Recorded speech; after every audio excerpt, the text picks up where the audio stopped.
Oh, I gotta click on it. So text number 30, chapter 7. Yes, Maharaj. Final verse, final verse. Yes, Maharaj.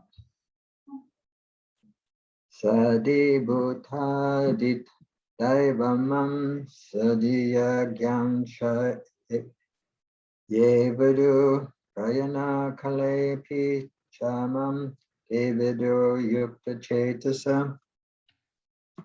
Those in full consciousness of me, who know me, the Supreme Lord, to be the governing principle of the material manifestation of the demigods and of all methods of sacrifice, can understand and know me, the Supreme Personality of Godhead, even at the time of death. So we want to invite Asmita. She's usually our first reader. Hare Krishna Maharaj. Persons acting in Krishna consciousness are never deviated from the path of entirely understanding the Supreme Personality of Godhead. In the transcendental association of Krishna consciousness, one can understand how the Supreme Lord is the governing principle of the material manifestation and even of the demigods. Gradually, by such transcendental association, one becomes convinced of the Supreme Personality of Godhead, and at the time of death, such a Krishna conscious person can never forget Krishna. Naturally, he is thus promoted to the planet of the Supreme Lord, Golok Vrindavana. You want to do the rest, the next verse, next paragraph? Sure, Maharaj. This seventh chapter particularly explains how one can become a fully Krishna conscious person. The beginning of Krishna consciousness is association of persons who are Krishna conscious. Such association is spiritual and puts one directly in touch with the Supreme Lord. And by his grace, one can understand Krishna to be the Supreme Personality of Godhead. At the same time, one can really understand the constitutional position of the living entity and how the living entity forgets Krishna and becomes entangled in material activities. By gradual development of Krishna consciousness in good association, the living entity can understand that due to forgetfulness of Krishna, he has become conditioned by the laws of material nature. He can also understand that this human form of life is an opportunity to regain Krishna consciousness, and that it should be fully utilized to attain the causeless mercy of the Supreme Lord. Any thoughts? Any takeaways? Yeah. Can I see everybody for a second in Manteshwar rather than the verse? Yeah. Any thoughts or takeaways from those two paragraphs? A lot there.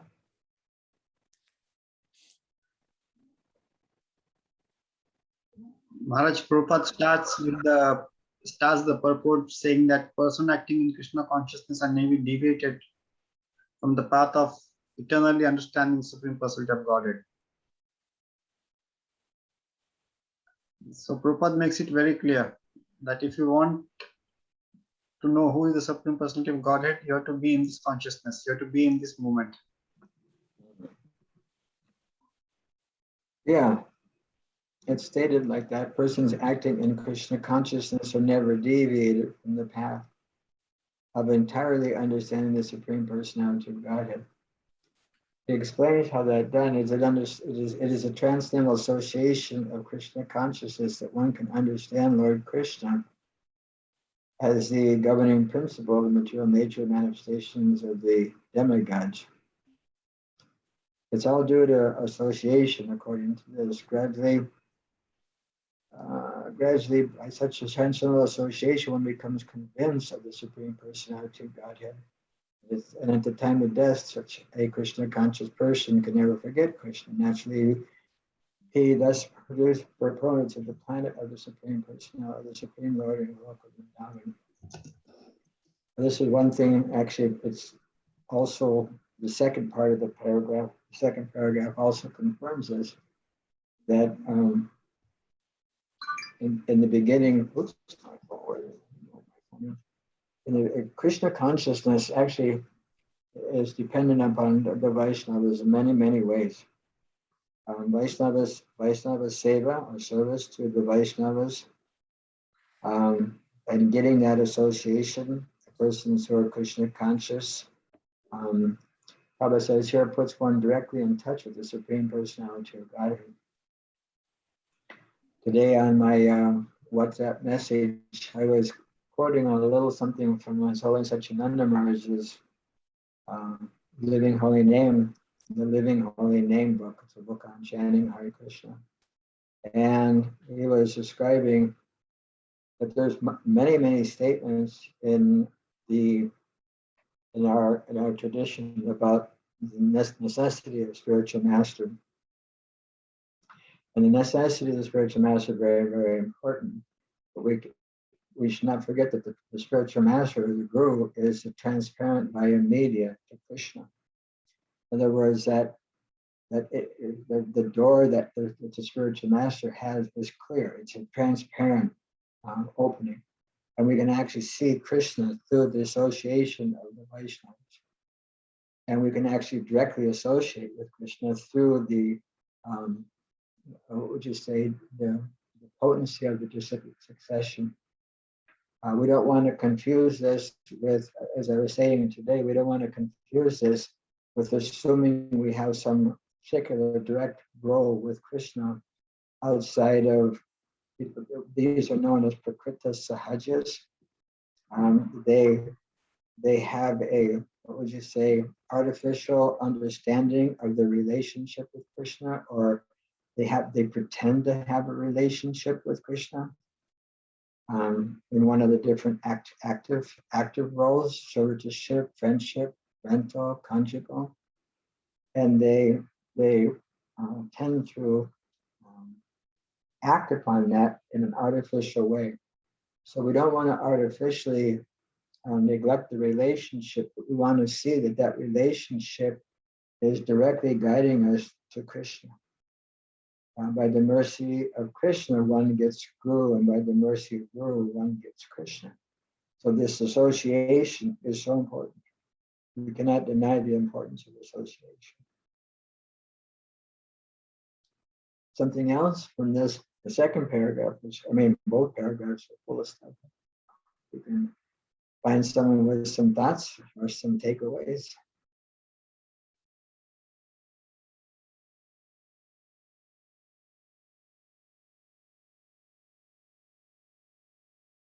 Okay, if not, we can go to the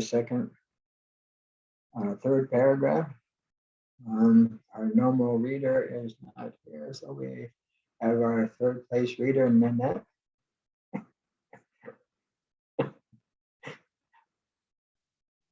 We usually go for our two teachers. We usually have one student and two teachers. Thank you, Maharaj. Many subjects have been discussed in this chapter.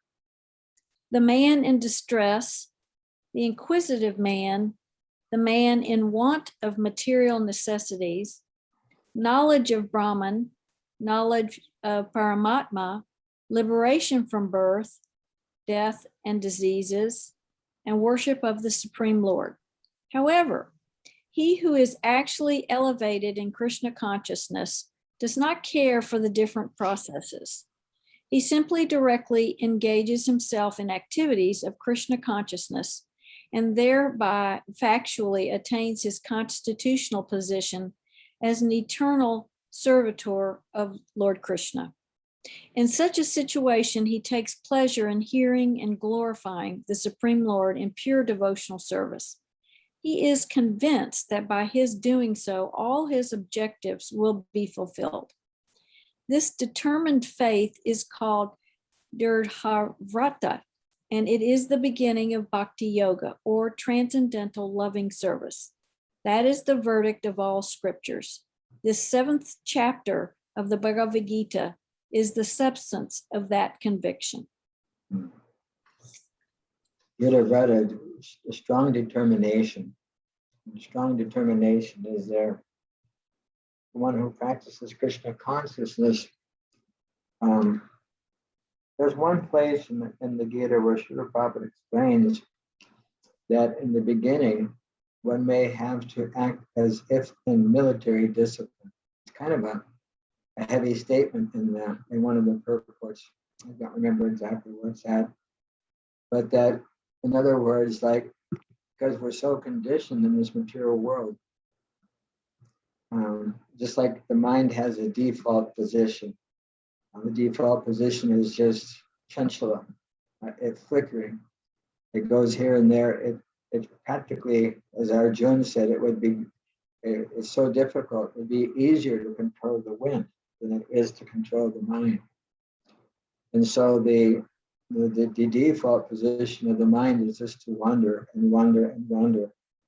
And so, and this verse describes that when one actually comes to the point of taking shelter of Krishna, he can avoid all the pitfalls.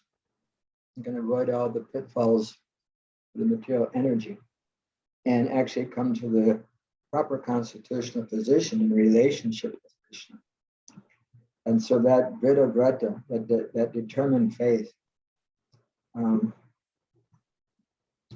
I've mentioned this before, that Prabhupada explains it as, at least in theory, while reading Bhagavad Gita, one should understand that it's actually Krishna, the Supreme Person. Krishna is actually the Supreme Personality of Godhead. And the value in this book is extraordinary. And by reading the book with at least theoretically understanding that and using that as a guidepost to understand the Bhagavad Gita, one will automatically, I don't want to say automatically, but one will naturally, actually, not automatically, naturally, I guess it's all the same. One will come to the point of wanting to serve Krishna. There's like Prabhupada would say on every verse, Krishna is described as the Supreme Personality of Godhead.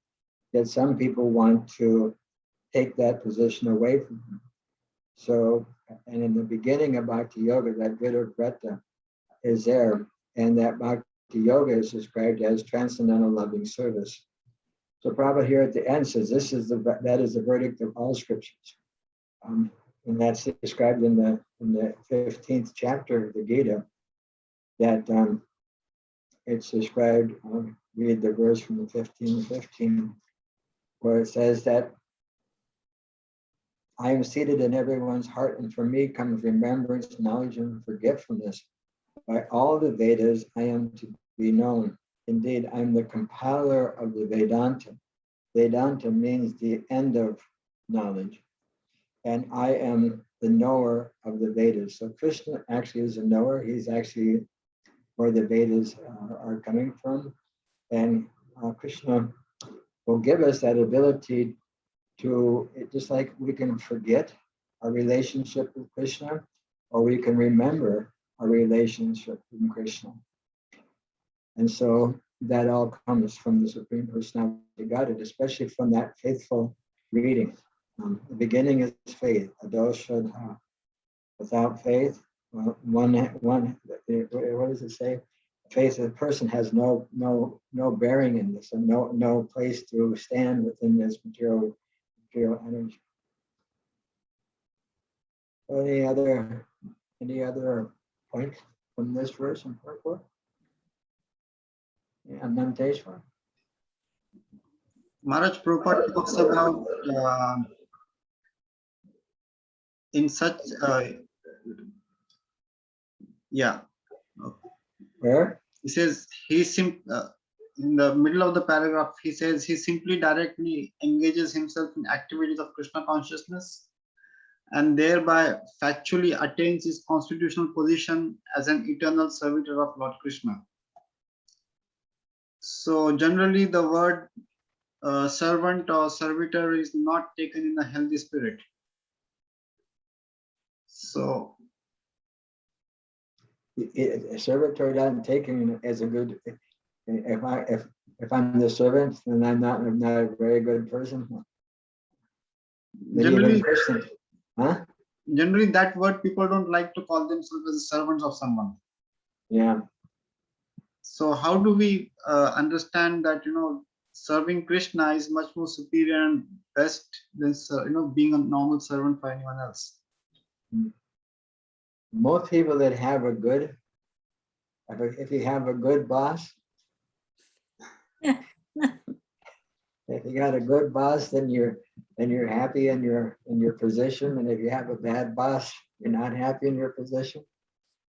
But Krishna shows us that he himself is willing to take the position of the servant.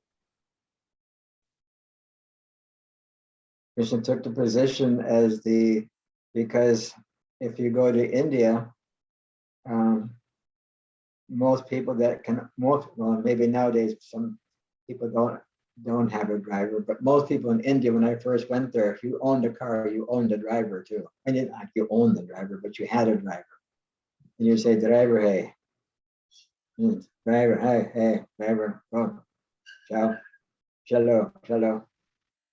And so the driver is subordinate to the owner of the car.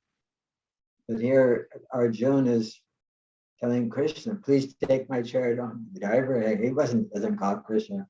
He doesn't call Krishna driver, hey. But he actually says, oh, Chuta.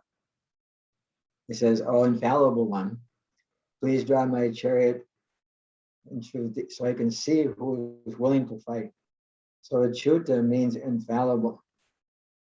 So even though Krishna takes the position of the chariot driver of Arjuna, which is a subordinate position, according to social standards, if you're the driver of the car, then you're the driver of the car, right? So Krishna doesn't lose his infallibility. Just like when Krishna was a baby, he was still the Supreme Personality of Godhead. And when the Putana came to, on the orders, one of Kamsa's friends came to Braj to actually to try to kill Krishna. She failed because even though Krishna was an infant, he still had the full potency. He's infallible in whatever position he's in.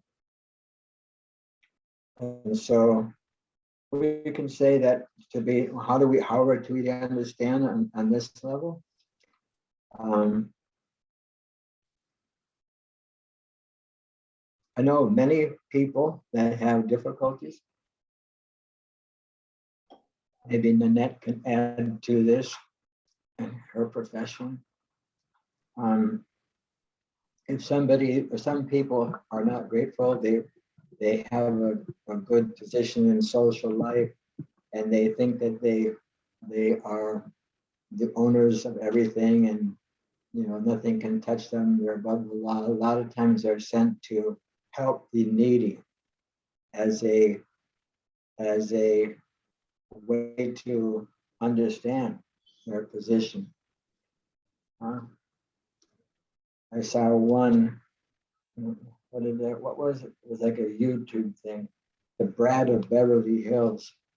When she turned 16, she wanted like a $500,000 Mercedes, and her mother wasn't going to get it for her. She was all bent out of shape. And so the psychologist sent her to a food, what do you call it? Food bank, where you stand up for food for life. And she served out, and she said it was actually, she never felt better in her life. Hankering after material sense gratification, but to get the opportunity to serve someone who is, in that case, a little destitute, gave her greater satisfaction. And so we can see service actually has a good benefit. And also, everybody is serving something. You may also serve Krishna. Our nature is to serve. We can't stop serving. You can say you're not going to serve, but you can't stop. You have to serve your body. We have to serve. I come from the 60s. We're not going to surrender. We're not going to do this. But, when nature calls, you have to surrender. When you become hungry, you have to find something to eat. You have to serve the God. You have to serve this body. You have to serve something. So probably many times we why not give one lifetime to serving Krishna? And we can see the difference, you know. There's a story where I think it was Bhagavad Muni. He told Prabhupada he didn't feel like bowing down in the temple. So Prabhupada said, just do it, and then you'll know why. If you just bow down to Krishna, then that experience will let you know why you do it. Because there's a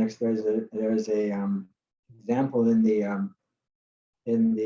Bhagavad Gita where you can't taste the honey by licking the outside of the jar. You have to open the jar and open it up to taste it. And so unless we perform the devotion service to Krishna, how are we going to understand the taste that's there? We have to at least be a willing participant in Krishna's theory that if you serve the Vaishnavas, if you serve the devotees, if you serve the holy name, if you serve Krishna, you'll become happy. And if you don't, then nothing you can do will make you happy. We have given the fish out of the water analogy, at least I'm probably on my 2 millionth time, the fish out of the water. No matter what you give a fish out of water, it's not going to satisfy the fish. Because the fish needs to be in the water. And so we need to, that's our nature. So why not dovetail in the service of Krishna?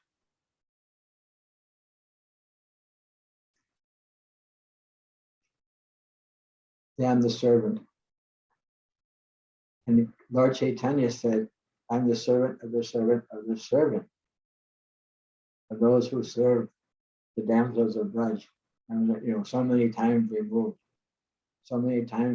down the servant ladder.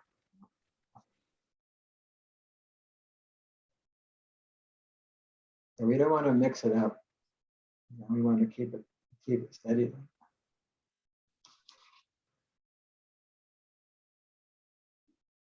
And we always tell, no matter who we are, we always tell somebody says, "What do you do?" It's always more than what we are. Our families are always more than they really were. We have this tendency because the false ego doesn't want to have people think less of us. They want them to think more of us. But then, the truth always comes out. Truth always.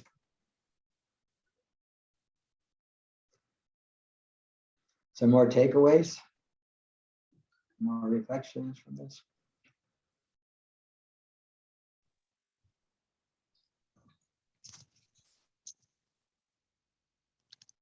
Hare Krishna. Oh, Arthur? Yes, Hare Krishna. I like what you said earlier about sometimes the false ego don't want to be the servants of the servants, but actually at the time of death, it's actually could be a blessing when we remember we are the servants of Krishna, and that when we remember that when we leave our bodies, just that remember of serving him, that what makes it even more love and devotion to help us remember more about Krishna, just the service part.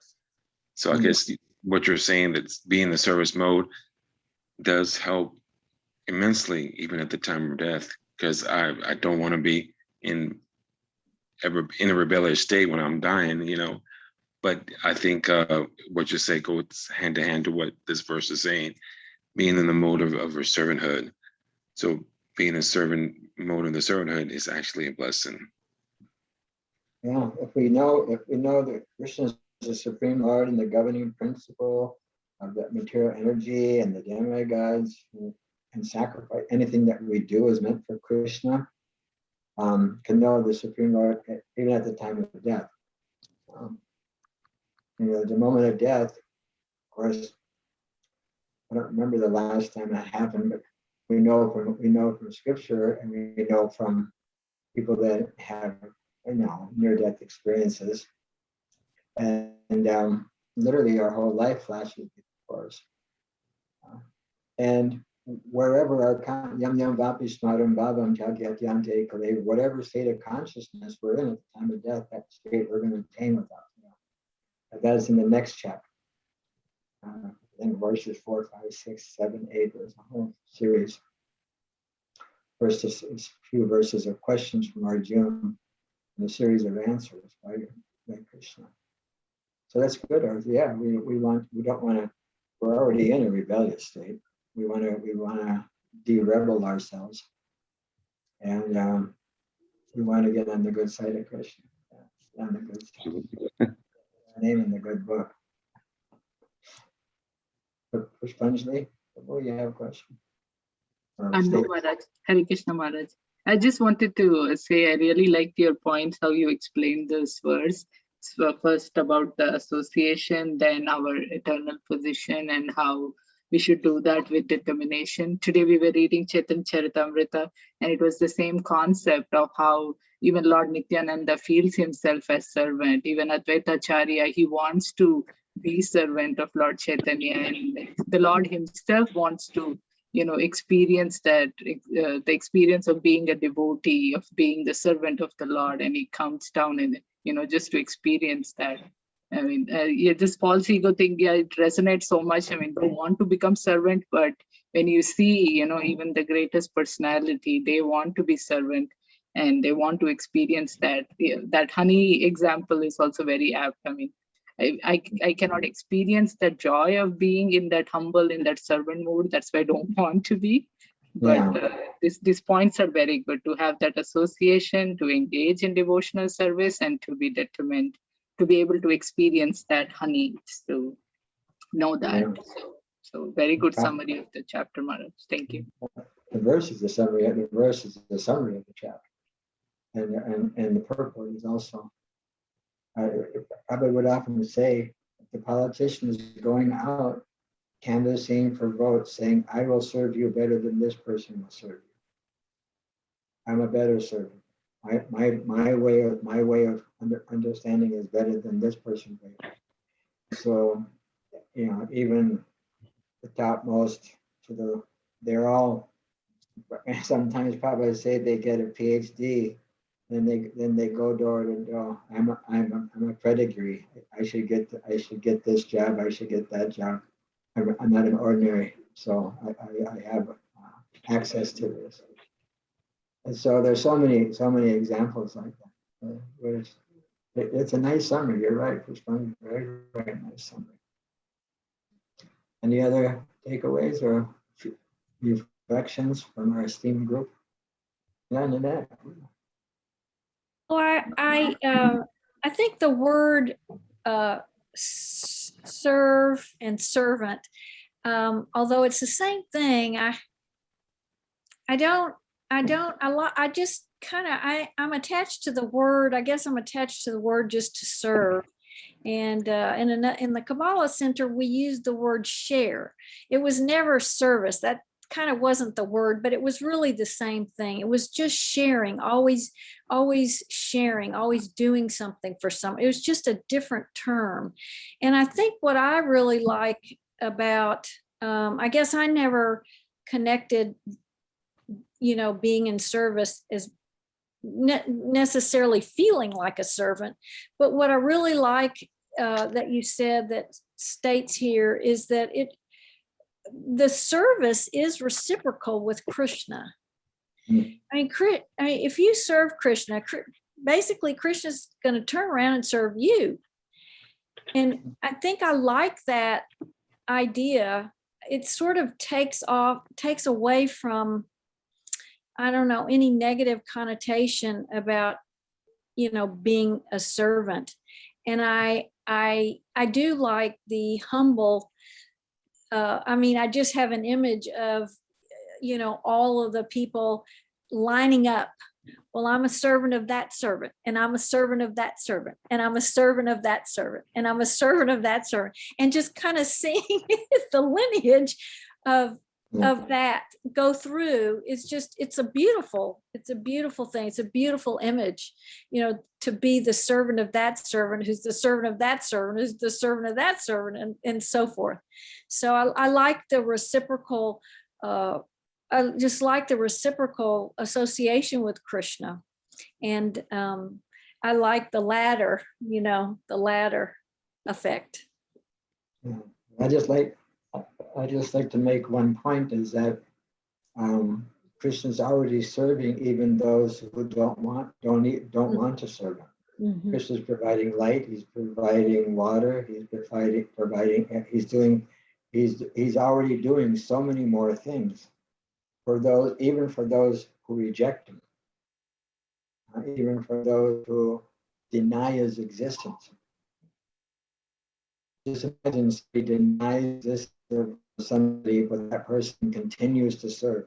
It's like if I say you don't exist, in that. That's like a little extreme, but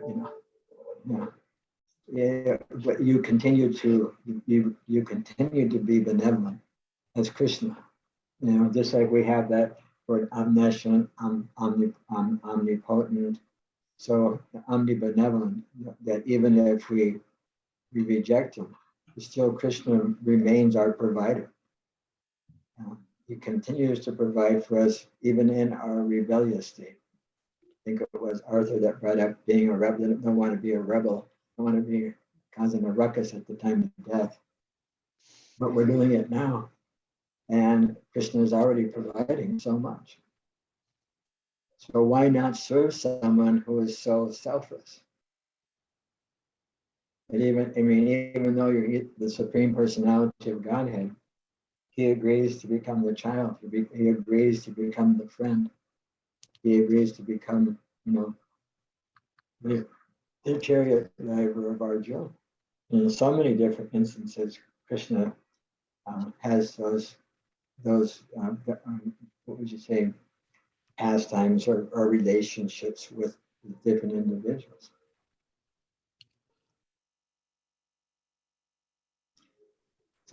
Something more from our esteemed group? Esteemed group. Well, should we break into chapter 8 or should we?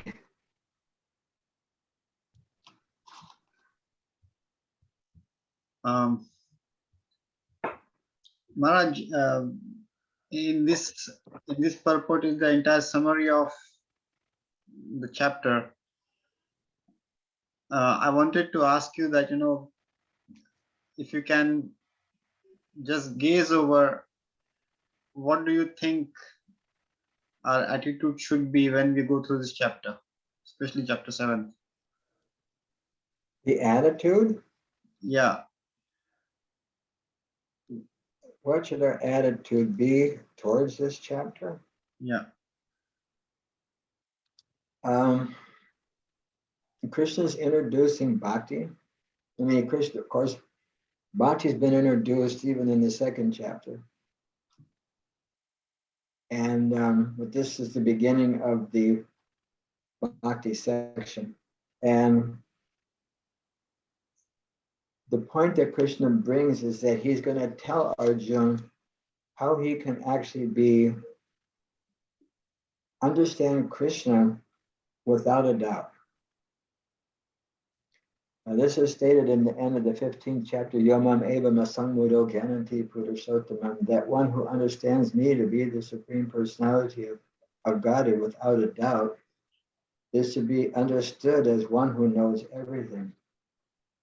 I've quoted this verse many, many times, and the result of knowing everything is that one engages in devotional service to Krishna. That's the second half of that verse.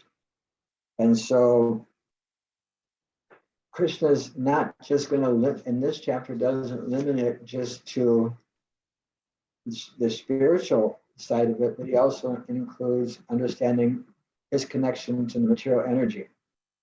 All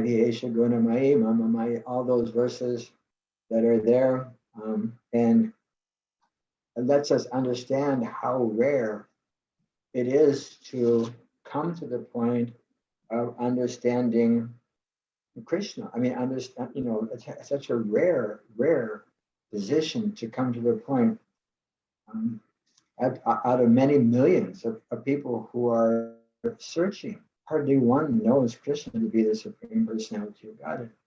And then Krishna explains the components of the material energy for us.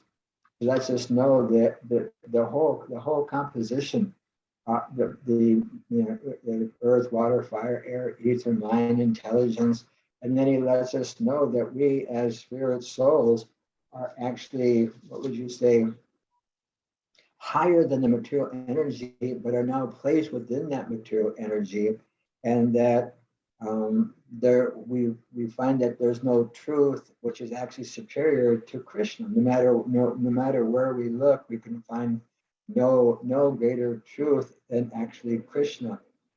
And Krishna lets us know a little bit about his vibhuti, about his opulences. He gives so many examples that he's a taste of the water, he's the fragrance of the earth, he's the original seed of everything, just like we have no idea of the potential that Krishna has. But Krishna describes that potential, and he goes through so many different examples, and he explains that how the material energy manifests itself through the different modes of material nature. That these three modes of material nature are created by Krishna. We know that the living entity is composed of a particular mode of nature, and that nature shows up in the fourth chapter by our nature, our guna, our nature, and our karma, our activities. So we're in the goodness, or passion, or ignorance. We have all those different aspects. So Krishna says that I want you to know that even though this material energy is coming from me, that I'm above it. And then he explains that nature, that this material nature is actually a divine nature because it's coming from Krishna. The material nature isn't something, it's inferior. It's an inferior nature it's inferior. There's a superior energy, the spiritual energy, and then material is an inferior energy, but it's coming from Krishna. And again, as many times as I've said this before, it's a matter of how we utilize material energy. That it can be spiritualized, or it can be a liberating, what would you say, component, or it could be a binding. It can, how we use material energy will determine that. And Krishna describes those that are, what would you say, not intelligent. Remember, we went through all those. These people aren't intelligent. These people aren't intelligent. These people are mudhas. These people are this. And then he describes that there's different types of pious people. He describes all the different aspects of the living entities, and how that when we come to the point of knowing Krishna fully, and by pure devotional service, this is how one becomes dear to Krishna. This is how one actually becomes dear to Krishna, by understanding the material energy. Even though rarely one can understand one's position in this world, as is described in this chapter, but to come to that point where that one who engages in devotional service, he's actually the best, and he's very, very dear to Krishna. And we can actually describe that that those who are situated in this knowledge of Krishna consciousness are higher than, because he says that he goes into the demigod worship. He explains how those who become influenced by the fact that demigods may be, some kind of like, we may hear of the opulence of the heavenly planets, and we can become bewildered by those, but we don't want our intelligence to be stolen by the activities of higher entities or higher material sense gratifiers. and it just goes on to describe so many different things. And that when we actually understand Krishna, because it goes through, again, it goes through that stage. It takes us through the material understanding. First, it lets us know that Krishna is going to let us understand, and our doubts are going to be free. And then it gives us the material understanding. It lets us know that we're not material, we're spiritual. It lets us know that we're not, we have nothing to do with the worship of demigods. That worship of Krishna is like watering the root of the tree. Watering the leaves and branches is like trying to satisfy the tree by worshiping the demigods. Also, Krishna, what would you say? Also, what's the word? The word, I think the word was unintelligent. People think that I'm impersonal. I'm right here in front of you, Arjuna. I'm talking to you. I'm a person. I have a relationship with you. It's not something artificial. And that Krishna is remember we had that word Trikalagya. I think that came up just a few weeks ago, Trikalagya, that Krishna is a knower, past, present, and future. And that the delusion is that all living entities, they were born in delusion that arises from desire. In other words, accepting and rejecting material sense gratification, falling under the control of the material energy, and finding ourselves, what would you say, hankering for material. Again, the fish trying to become happy out of the water, it just doesn't work. And then we come to the point where we were discussing yesterday, that or last week, when we can actually learn to take refuge in devotional service. They actually know everything about. We can come to the point of knowing the difference between material activities and spiritual activities. Those things which are, what are the word? What's in the beginning of the chapter? It's what's that? Numinous. We have that. Those things which are the spiritual nature, and those things which are material nature. And now today we get to the point where if we can just become in full consciousness of Krishna, and that Krishna is in charge of the material and the material energy, he's in charge of the demigods, he's in charge, he's the person that all sacrifices are meant to be for. Those types of people are freed from the cycle of birth and death. They actually get to the point where they will understand Krishna, even at the moment of death. They will be free of doubt of their position and relationship with the Supreme Lord. So it's the beginning of the Bhakti Yoga chapter. It's just bringing Krishna, the personality of Krishna, from the basic understanding that which we can perceive in the material energy, to the point where Krishna says that if you just understand me to be the pinnacle of everything, then you'll be literally fearless.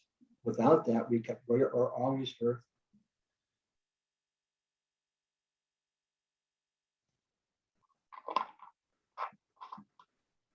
I know some devotees memorize this chapter.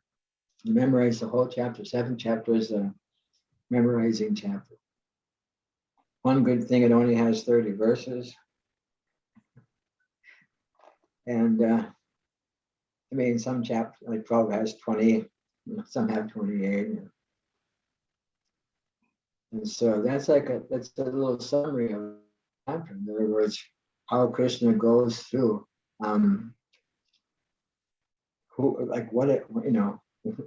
where we are, what we are, where the detours are, or where the accident-prone areas are, and yeah, I'm kind of surprised we finished the chapter. We have an intelligent group. We have a intelligent group. Yeah.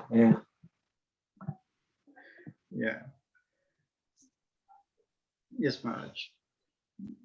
So Maharaj, I was thinking that we can start the next chapter next week.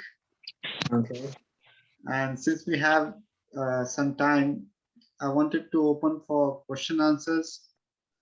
If anyone has any questions.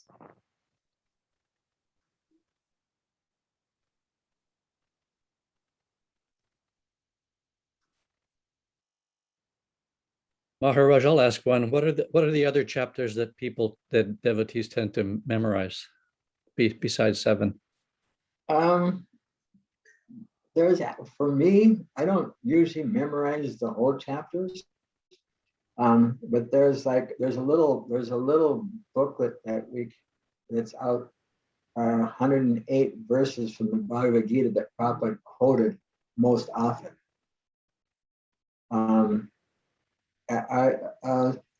But I would say that a lot of devotees know the section from, like, say, verse 9 to verse 30 of the second chapter, because that describes the nature of the soul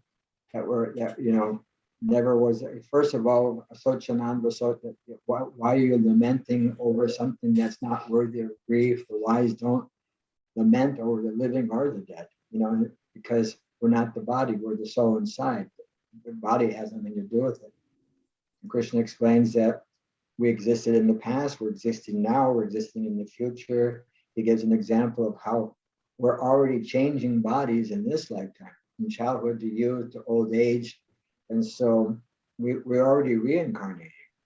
And so all those verses about the nature of the soul, devotees know those a lot. Fourth chapter, I mean, actually there's a lot of really good verses in the Bible. I mean, I know, there's some devotees that memorize the whole book. And it's not an easy, I mean, for someone like me, it's not an easy task. For someone, Vlad Nandamars, he probably memorized the Bhagavad Gita in the first year in the Hare Krishna movement, because he got like a real good memory.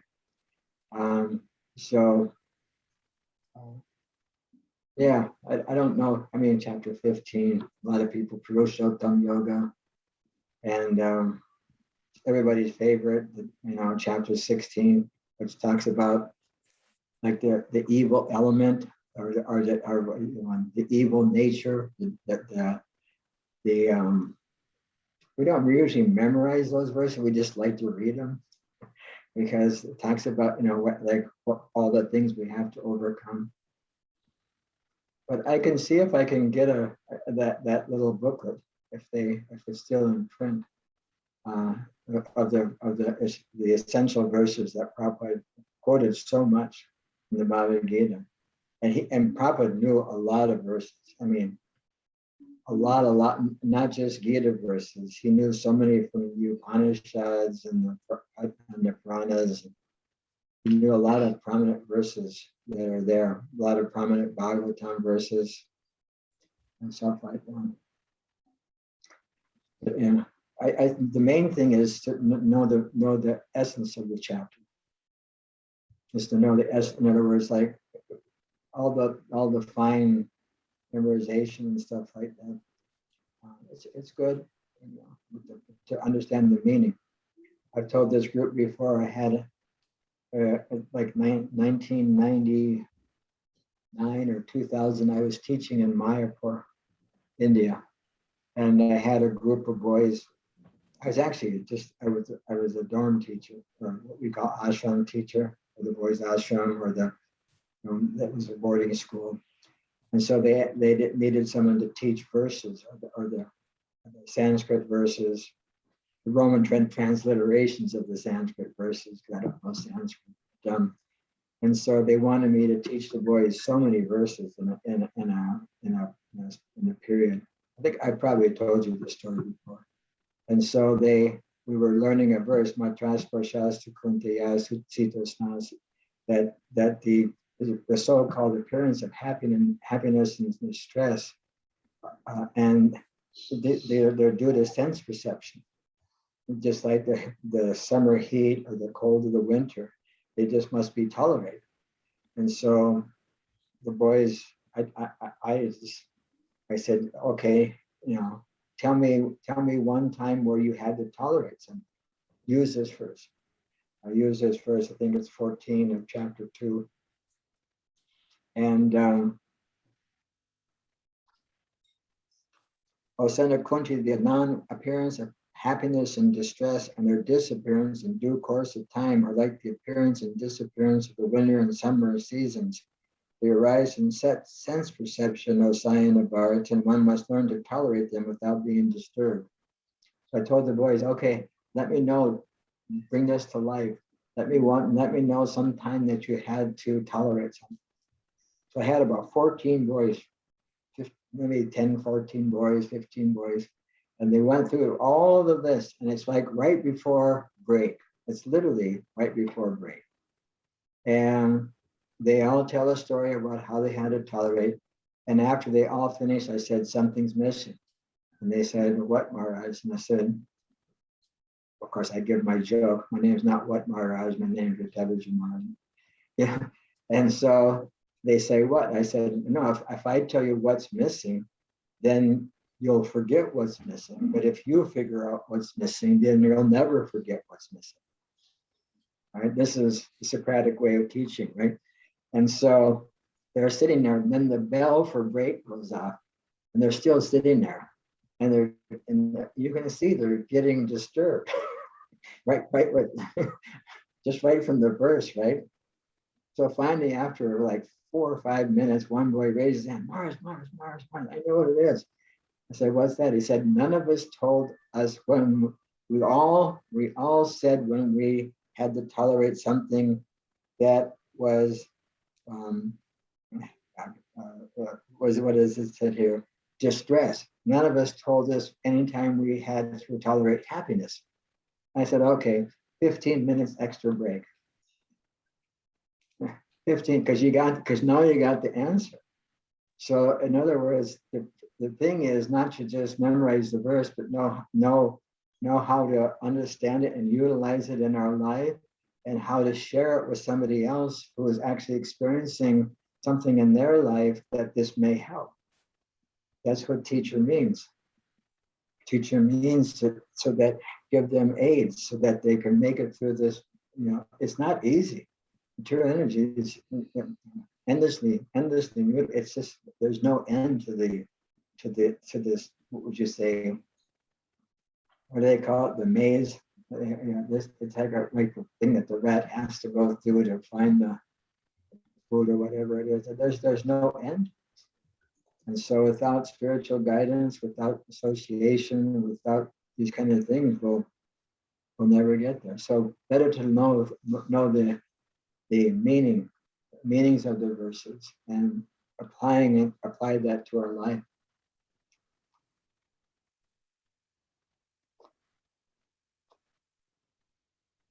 That was a torture for those boys. You're 13, 14 years old, and the break bell goes off, and you're still sitting there, and the mean Swami standing there. There's a saying, Parasukha Dukhi, one who enjoys other people's suffering. And Para Dukkha Sukhi, one who is miserable by seeing other people suffer. Other people, we can be miserable. So I would tease the boys, you're making me happy by your distress. You just keep going, keep it going. But inherently they know that they're going to get a bonus. They always know I give a bonus. If they get it right, they know the bonus is coming. So it's not that much torture. It's just that they just want to really get it right so they can get out and go have some fun. That was a wonderful time in my life living in Mayapur. It was a bunch of youth next to the cow area. What do they call Goshala? And then walking to the temple, and then going by the restaurant. buying samosas, 2 rupees each. It was like 40 rupees to the dollar. You could get a samosa, which is like a vegetable pie, croissant, or whatever you want to call it. And then going to the Ganges and playing in the Ganges on the island with the boys for an hour and a half, and coming back and eating as many samosas as we wanted. And I used to argue with the restaurant owner, don't cheat me on the chutney. The chutney is like the condiment. I said, you always cheat me on the chutney. Because if you go and buy one order of samosas, you get 3 samosas and so much chutney, so much like ketchup or what do you want to call it, for 3. And I said, you're not giving me as much as if I was ordering these 3 at a time, I get much more chutney than. So we had an ongoing debate about how much chutney I should get for 150 samosas. And then he'd always argue with me, you have to make this order in the morning because I don't want to have to make it so late. I said, I don't want old samosas. I want fresh ones. That's why I do it when we're going to the Lake River, and we'll be back in an hour and a half, and I know they're going to be fresh.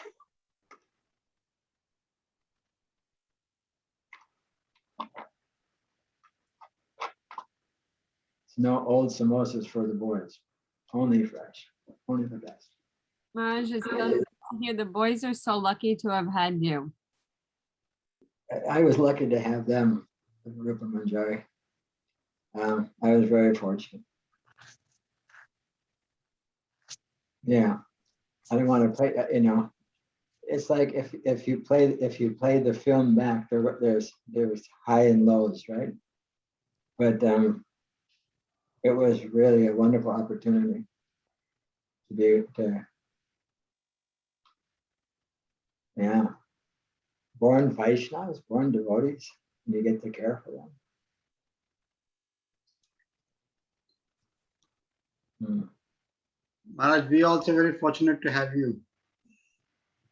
Yeah. Fortune is spread. Fortune is shared. If you have fortune, you're meant to share it. And no one's more fortunate than a Vaishnava or an aspiring Vaishnava. There's no one that has the kind of wealth that Vaishnavas have. We're not talking, as Prabhupada would say, pounds, shilling, and pence. We're talking in the ability to convey spiritual understanding. And we want to cherish that and respect it. Yes, Maharaj. The wealth of the Brahmins is his austerity, right? Yes, thank you very much, Maharaj. Thank you. Okay, so we'll start the 8th chapter. Thank you, Next Maharaj. Tuesday. Next you. Tuesday. Thank you, Maharaj. Yeah, a little Thank slow you, today.